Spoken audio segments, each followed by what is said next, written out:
Imagine this. It's 1948. The world is still pulling itself out of the rubble of the Second World War. Europe is broken, bankrupt, and exhausted. Factories lie in ruins. Entire cities have been reduced to dust and memory. And somewhere in the Austrian Alps, in a tiny, almost forgotten town called Gmünd, a young man named Ferry Porsche is standing in a makeshift workshop, staring at a chassis, and daring to dream of something that absolutely should not exist yet. He doesn't have a factory. He doesn't have investors. He doesn't have a proven brand name. He doesn't even have a proper supplier chain. What he has is a vision, a single, burning, obsessive idea about what a sports car should be. Light, nimble, alive. Something that makes you feel like the road and the machine are one single living thing beneath you. And what came out of that little workshop in the Austrian mountains wasn't just a car. It was the very first Porsche ever built for the public. It was the car that started a legacy that would go on to define sports car engineering for the next 8 decades and counting. It was the car that made the Porsche name mean something. This is the story of the Porsche 356. And if you love real cars built with passion, obsession, and genius, then buckle up. Because this story is one for the ages. To understand where the Porsche 356 came from, you have to understand where Ferry Porsche himself came from. His father, Ferdinand Porsche Sr., was already one of the most accomplished automotive engineers in history. The man had designed the Volkswagen Beetle, one of the most significant and influential automobiles ever conceived. He had designed the fearsome Auto Union Grand Prix race cars. He had created the Italia Grand Prix racer. Ferdinand Sr. was, by any measure, a giant of the automotive world. But in 1948, Ferdinand Sr. was not free. He was imprisoned in France under accusations related to wartime activities. And so the task of continuing the family name, of keeping the engineering firm alive, fell to his son, Ferry Porsche. Now here is what makes Ferry Porsche so remarkable. He didn't simply wait for his father to be released. He didn't sit quietly and manage the books. He built a car. In an interview published in Panorama, the magazine of the Porsche Club of America, Ferry himself explained the thinking behind it. He said he had always driven quick cars. An Alfa Romeo, a BMW. By the end of the war, he had a Volkswagen Cabriolet with a supercharged engine, and that became the basic idea. He saw that if you had enough power in a small, light car, it was nicer to drive and more fun than a big, overpowered machine. And from that simple but brilliant insight, the first Porsche was born. The team set to work in Gmünd, Austria, the location of the family firm's wartime relocation from Stuttgart. Resources were scarce. Every component had to be justified. Every decision had to count. And so the 356 was built the way truly great cars are always built, with intelligence, creativity, and absolute clarity of purpose.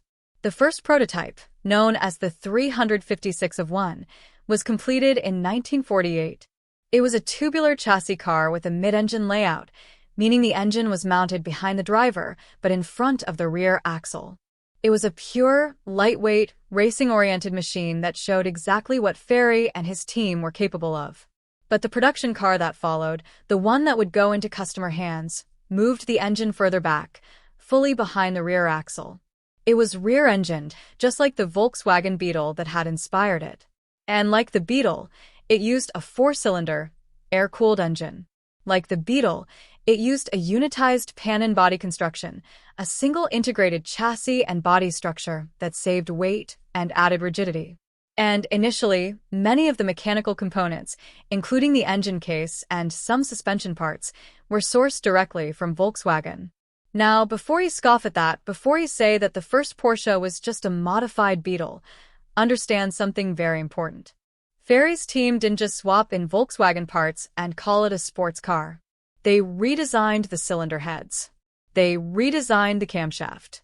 They redesigned the crankshaft. They fitted dual carburetors. And the result was an engine that made more than double the horsepower of the Beetle it was derived from.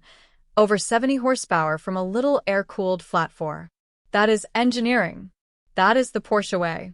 The body was a completely new design, created by Porsche employee Erwin Komenda.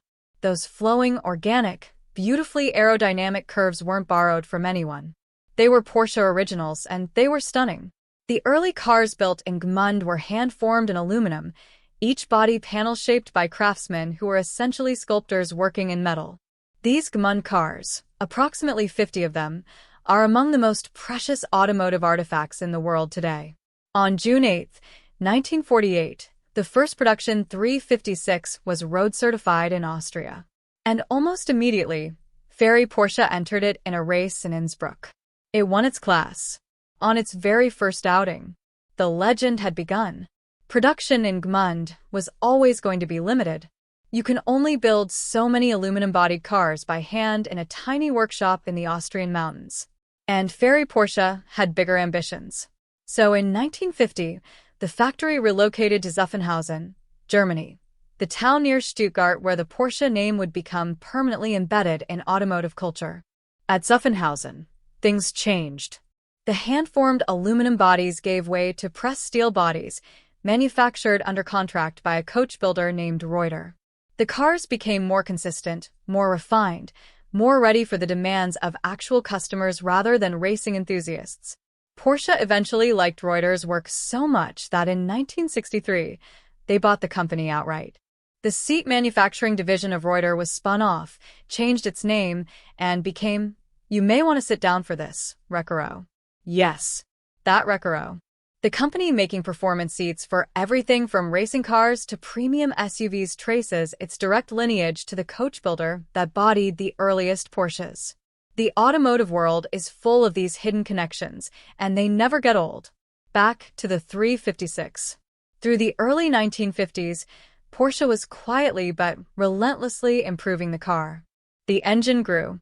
In 1951, 1,300 cubic centimeters and 1,500 cubic centimeters versions were introduced, with significantly more power than the original 1,100 cubic centimeters unit. The split two-piece windscreen of the earliest cars was replaced in April 1952 by a slightly V-shaped single-piece windshield. And in 1953, the 1300S, the first super model, arrived, offering a further step up in performance. Meanwhile, something was happening on the racing circuits of Europe that would change everything. In 1951, at the legendary Le Mans 24 Hours, Porsche made its debut at the greatest endurance race on Earth. And they came as something nobody expected. Porsche was the first, and at that time, only German manufacturer competing at Le Mans. They entered the 356 SL, which stood for super light. It was the streamlined Gmünd coupe with its beautifully shaped aluminum body and covered wheel arches, built to cheat the wind as efficiently as possible. Drivers August Vreelet and Edmund Mouche took this tiny, air-cooled, rear-engine sports car through 24 brutal hours of racing at La Sarthe. And when the checkered flag fell, they had won their class, the 751 to 1,100 cubic centimeters category, finishing 20th overall against far larger and more powerful machines. A class win at Le Mans. In 1951, in a car that had been in production for barely 3 years. From a company that was operating out of a factory in Germany that was still finding its footing. The world was starting to pay attention. Through the rest of the early 1950s, the 350 SX's reputation built steadily. Owners drove their cars hard. They took them to the track on weekends and back to work on Monday. They found that the 350 SIX's lightweight construction, its near-perfect aerodynamics, its eager little engine, and its beautifully balanced chassis made it one of the most rewarding cars to drive that money could buy. On both sides of the Atlantic, a dedicated following was forming. One name keeps coming up in the story of the early 356, and that name is Max Hoffman. Max Hoffman was the sole United States importer of Porsche automobiles in the 1950s, and he was one of the most influential figures in the entire history of the American sports car market. He was the man who introduced post-war Europe's finest sporting machines to an American public that was hungry for something different, something exotic, something that the Big Three in Detroit simply weren't offering. Hoffman understood the American market with a clarity that most Europeans simply didn't have. And in late 1954, he walked into Porsche and made a very specific request. He wanted a stripped-down, lower-cost, open-top roadster. Something with a cut-down windscreen, minimal equipment, bucket seats, a barely-there folding top. A car that captured the pure, raw essence of open-air motoring. A car for the California sun, and the winding mountain roads, and the weekday commute, and the weekend race. Porsche listened. And what they delivered was one of the most iconic sports cars in history, the Porsche 356 Speedster. The Speedster arrived in late 1954, and it was exactly what Hoffman had asked for. That low, raked windscreen, which could be completely removed for racing. Those simple bucket seats. That minimal, snap-down folding top that was really only intended to keep you alive in an unexpected rainstorm rather than provide any real comfort. The Speedster was not a luxury car. It wasn't even a particularly comfortable car. It was a sports car in the most pure and uncompromising sense of the word, a machine designed to maximize the connection between driver and road, to strip away every unnecessary gram and every superfluous comfort and leave you with nothing but the essential experience of driving. The American market absolutely fell in love with it. Particularly in Southern California, the Speedster became a phenomenon.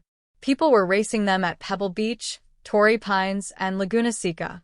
They were driving them up to Mulholland Drive on Saturday nights. They were washing them in their driveways on Sunday mornings. The Speedster was aspirational and accessible at the same time, faster than almost anything else on the road, but real. Usable. Yours. In total, 4,854 Speedsters were built across all model years. Today, an original Speedster in good condition routinely sells for figures that would make your eyes water. The most desirable examples, particularly early cars or those with a special Carrera engine option, can change hands for genuinely staggering amounts. But we'll get to that. Hoffman also played a role in another 356 story, the brief and fascinating episode of the Continental name. In 1955, as the original 356 was nearing the end of its run and the new 356A was being prepared, Hoffman wanted a proper name for the car rather than just a number. The factory agreed, and the cars sold in the United States were briefly badged as the Continental. About 1,200 of them were sold under that name. Then Ford, who was about to launch the Continental Mark II, objected to the use of the name, and Porsche quietly dropped it. For 1956, the equivalent cars were briefly sold as the European instead, just to use up a batch of front fenders that had already been punched for script badges. It's a minor footnote, but it perfectly illustrates the complexity and color of the 350 SIX's history. If the Speedster represented the 356 at its most accessible and pure, the Carrera represented it at its most ferocious and extraordinary. And to understand the Carrera, you need to understand the engine at its heart. In late 1954, Porsche introduced the 4-cam Carrera engine, a completely new design that was utterly unique to Porsche. This was not a developed Volkswagen unit. This was not a modified production engine. This was a purpose-built, dual-overhead camshaft racing engine, designed specifically for competition. It made its name in the Porsche 550 Spider, the racing car that would become famous partly because it was the car in which James Dean lost his life in 1955, but beginning with the 356A, in late 1955 this incredible engine became available as an option in the road car. The Type 547 Carrera engine was a 1.5-liter unit with 4 overhead camshafts, driven by a complex system of shafts and bevel gears. It was high-revving, high-strung, demanding, and magnificent. In period racing trim, it produced figures that left contemporary rivals utterly outclassed. It required careful maintenance, warm-up procedures, and a driver who knew what they were doing, but it rewarded those drivers with performance that seemed almost impossibly exotic for a small air-cooled rear-engine sports car. As the Carrera engine developed through the 356A and B years, it grew in displacement and power, eventually reaching a 2.0-liter configuration in the Carrera II. The 356B Carrera GTL Abarth, a special racing version developed in collaboration with Italian tuner Carlo Abarth in the early 1960s, produced between 115 and 135 horsepower in a car that weighed just 780 kilograms. To put that in perspective, that is a power-to-weight ratio that would embarrass many modern sports cars. The racing record of the 356 through the late 1950s and early 1960s was outstanding. Class wins outright victories in smaller events, podium finishes against factory-backed competition from far larger manufacturers. The 356 competed at the Nürburgring at Le Mans in rallies and hill climbs and circuit races across Europe and the Americas. It wasn't just a comfortable road car, it was a genuine racing machine, capable of being taken straight from road to track and back again. Today, the Carrera models are among the most valuable and sought-after of all 356 variants. Multiple restored Carrera examples, of which only about 140 were produced, have sold at auction for values exceeding $800,000. The vast majority change hands for more than $300,000.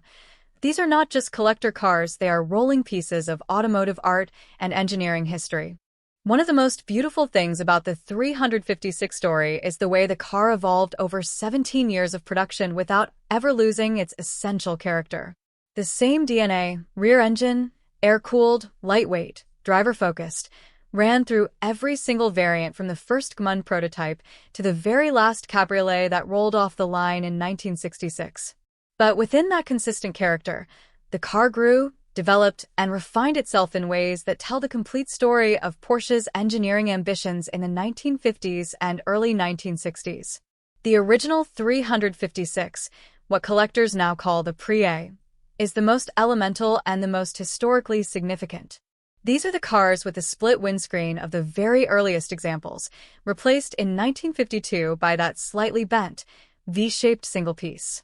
These are the cars with the smallest engines and the most direct, unmediated connection to the aluminum-bodied Gmünd originals. Approximately 7,627 Pré cars were built in total. Each one today is a collector's treasure. The original price in 1948 for the 356 Coupe was just $3,750 in US dollars, equivalent to approximately $50,000 in today's money. The cabriolet version started at $4,250, or around $57,000 today. Even accounting for inflation, these were not cheap cars. They were precision sporting machines priced accordingly. In late 1955, the 356A arrived, and it was a genuine leap forward. The most immediately obvious change was a proper curved windshield. The car finally had a modern, panoramic windscreen that dramatically improved visibility and gave the silhouette a cleaner, more contemporary look. Internally, the factory called it Type 1, giving rise to the enthusiast nickname T1. The 356A was also the first road-going Porsche to offer the 4-cam Carrera engine as an option, a milestone that signaled Porsche's ambitions more clearly than any press release ever could. 21,045 units were produced through 1959, and the Speedster reached its peak production year of 1,171 cars in 1957. The 356B arrived in late 1959 with significant styling and technical refinements. The new T5 body brought a more purposeful look with revised bumpers and raised headlights. In 1962, the car transitioned to the T6 body, distinguished by twin grills on the engine compartment cover, an external fuel filler in the right front fender, and a larger rear window in the coupe. These changes might sound minor in description, but in the metal they gave the car a sharper, more defined character. The B Series also introduced the legendary Carrera 2, the 2.0-liter, 4-cam ultimate expression of the 356, and the unique Carmen notchback, hardtop model, produced only in 1961 and 1962, which blended cabriolet bodywork with a permanent steel roof for a look that was unlike anything else on the road. Total 356B production reached 30,963 units, the most of any single series variant. The final chapter. The 356C arrived for the 1964 model year with what seemed at first like modest updates, but carried enormous practical significance. Most importantly, the 356C received disc brakes on all four corners, replacing the drum brakes that had served the car throughout its entire production life. Combined with radial Pirelli Cinturato tires, the C was the best handling, best stopping 356 ever built. It also offered, as an option, the most powerful pushrod engine Porsche had ever produced, the 1600 SC unit, developing 95 horsepower. 1964 was the peak production year for the entire 356 lineage. 14,151 cars left the factory that year alone, even as the 350 SIXS successor was preparing to take the stage.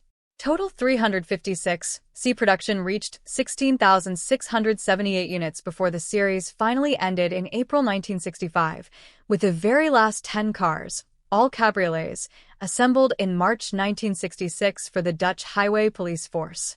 The Rijkspolitie, as it was known, had found that Porsches were so effective at controlling traffic and catching speeders on Dutch expressways that they kept ordering them. And Porsche kept delivering, right up until the very end of the 356 era. Before we get to the 350 SX's greatest legacy, the car that replaced it, there are two extraordinary footnotes to its story that deserve to be told, because they perfectly illustrate just how far the reach of this little sports car extended. The first, the M422 Mighty Might.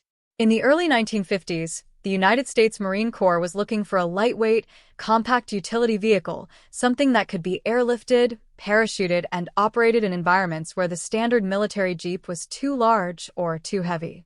The solution, in its original form, used the engine from the Porsche 356-1300S. Think about that. A German sports car engine, originally derived from the Volkswagen Beetle, powering an American military vehicle for the Marine Corps. The final production version of the Mighty Might had to use a different engine due to U.S. military regulations requiring American-built components in U.S. military equipment, but the original design used Porsche power. It is one of the more improbable connections in automotive history. The second footnote is even more surprising. In 1953, Studebaker, the American manufacturer, contacted Porsche to develop a new engine. What they actually got was something far more ambitious. Porsche's designers, being Porsche's designers, didn't just design an engine. They designed an entire car, a four-seat version of the 356, designated internally as the Porsche 530. Studebaker rejected it. They wanted something bigger with a larger engine and with the engine in the front rather than the back.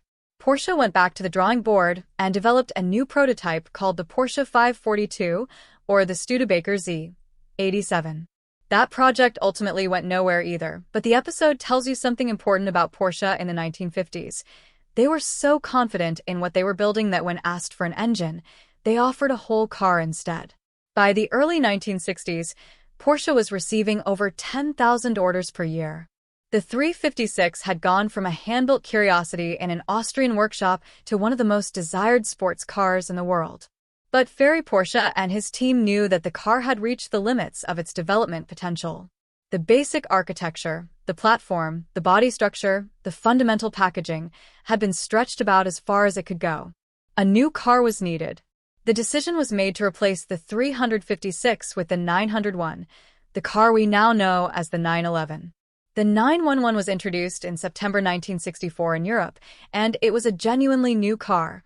Larger, heavier, more sophisticated, with a six-cylinder engine rather than a four, and a price tag more than 50% higher than the equivalent 356. It was unambiguously a step forward in almost every measurable way. But here's where the story gets interesting. Porsche didn't simply kill the 356 to make room for the 911. They kept building and selling the 356C in parallel, particularly in North America, where demand for the smaller, lighter, more affordable 356 remained strong even as the heavier, more powerful, more expensive 911 arrived. The 356 and 911 coexisted in the marketplace for over a year. Porsche also developed a third option, the 912. This was essentially a 911 body with a developed version of the 350 SIXS four-cylinder pushrod engine, designated the 61636. The 912 was positioned as the standard version of the new platform, priced at the same level as the 356-1600SC it was effectively replacing. Customers purchased nearly 33,912 coupes and Targas, proving that the market still wanted the character and relative affordability that the four-cylinder formula provided, even in a new generation of car. And through all of this transition, through the arrival of the 911, the launch of the 912, the continued sales of the 356C. The fundamental character that Ferry Porsche had defined in that Gmünd workshop in 1948 remained unchanged. Lightweight, nimble, rear-engine, air-cooled, driver-focused. True. Let's take a moment to put the 350 SIX's production history in perspective, because the numbers tell a story of their own. From 1948 to the final cars in 1966, a total of 76,313 Porsche 356 automobiles were built. To break that down by series, the original Pre-A cars account for 7,627 units. The 356A adds 21,045. The 356B contributes the largest share at 30,963. And the final 356C series accounts for 16,678. That is the complete population of one of the most important sports cars ever made. Now here is the statistic that should genuinely stop you in your tracks. Of those 76,313 cars, approximately half, survive today. In a world where most cars from the 1940s, 50s, and 60s have been scrapped, crashed, or simply lost to time, the Porsche 356 has survived at a rate that speaks to the passion of its owners and the quality of its construction. People didn't just drive their 350 SXS. They treasured them. They maintained them. They passed them down through families. They stored them in barns for decades rather than send them to the crusher. The survival rate of the 356 is a testament to how deeply this car mattered and still matters to the people lucky enough to own one. In 2004, Sports Car International ranked the 356C 10th on their list of the top sports cars of the 1960s. It was a recognition of what enthusiasts had known for decades. This was not merely a historical curiosity. This was a genuinely great sports car, deserving of consideration alongside the best of any era. Today, the 356 is one of the most coveted collector cars in existence. Standard examples in good condition regularly bring between $20,000 and well over $100,000 at auction. The most desirable variants, the Speedster, the Carrera, the Super 90, command significantly more. Limited production Carrera Speedsters with a special DOHC racing engine, the SC, the Super 90, these are among the most sought-after collector cars on Earth. And those Carrera variants we mentioned earlier, of which only about 140 were produced across all configurations, have sold for values exceeding $800,000 at auction. The vast majority change hands for more than $300,000. These are not just expensive cars. They are irreplaceable pieces of history. But perhaps the most extraordinary sale in the entire history of the 356 is the car that sold in New York in December 2015, the daily driver of rock and roll legend Janis Joplin. Her 1964 Porsche 356C Cabriolet, painted in a wildly psychedelic custom finish that Joplin herself had commissioned, was offered by RM Sotheby's at a pre-sale estimate of $400,000 to $600,000. It sold for $1,760,000. $1,760,000. For a car that was originally priced at roughly $4,000. For a car built in a factory that had been making automobiles for less than 20 years. For a car that Ferry Porsche built because he simply wanted to drive something more exciting than what was available. The story of that one car, from the workshop in Gmünd to the auction block in New York for nearly $2 million, is the entire story of the Porsche 356 compressed into a single, extraordinary object. And within the last 25 years, replicas of the 356A have become increasingly popular for those who want to experience the style and character of the original without the cost, a tribute, perhaps, to the enduring beauty of Erwin Komenda's original design. So, why does the Porsche 356 matter? Why, more than 75 years after Ferry Porsche drove that first prototype out of Gmünd, are we still talking about it? Still restoring them? Still racing them? Still paying extraordinary sums of money to own them? Part of the answer is historical. The 356 is the foundation of everything Porsche has ever done. Without the 356, there is number 911. Without the 911, there is number 904, number 908, number 917, number 956, number 959, no Carrera GT, number 918 Spider. Every Porsche ever built traces its lineage back to that little air-cooled four-cylinder sports car that Ferry Porsche hand-built in an Austrian workshop in 1948. Part of the answer is aesthetic. The 356 is simply beautiful. Not in an aggressive, muscle-bound way. Not in a flashy, look-at-me way. Beautiful in the way that something can be beautiful when every line serves a function and every function is expressed in a line. The 356 looks the way it looks because aerodynamics demanded it, because lightweight construction demanded it, because the fundamental rightness of the design demanded it. There is nothing arbitrary about it. Part of the answer is the driving experience. The 356 drives in a way that no modern car can replicate. Not because modern cars aren't better, they are, in almost every objective measure. But because the 356 offers a directness, a simplicity, a rawness of connection between driver and machine that the increasing complexity of modern automotive engineering has made impossible to achieve. When you sit in a 356, low, close to the ground, surrounded by simple instruments and a thin-rimmed steering wheel, you feel the road through every fiber of the car. You hear the engine singing behind you. You feel every undulation of the pavement through the seat of your trousers. You are not an operator of a vehicle. You are a driver. And part of the answer, perhaps the deepest part, is the story. The story of a young man who refused to let impossible circumstances stop him.